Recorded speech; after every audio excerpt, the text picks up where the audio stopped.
¿Cómo te llamas? Ramón, ¿Cuántos años tienes? más de 60. ¿Qué me vas a enseñar? Lo que tú quieras. Tu pregunta. ¿Una canción? ¿Una poesía?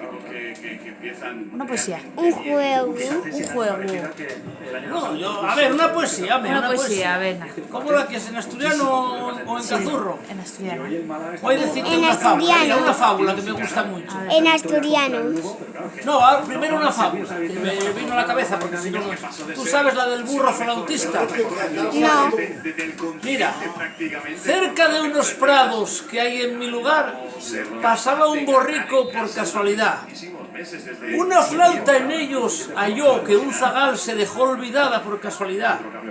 Acercóse a olerla el dicho animal y dio un resoplido por casualidad. El aire en el tubo se hubo de colar y sonó la flauta por casualidad. ¡Oh!, exclamó el borrico, ¡qué bien sé tocar! Y dirán que es mala la música asnal. Sin reglas del arte, borriquitos hay que una vez aciertan por casualidad. ¿Gustote? Gustóte, Martín.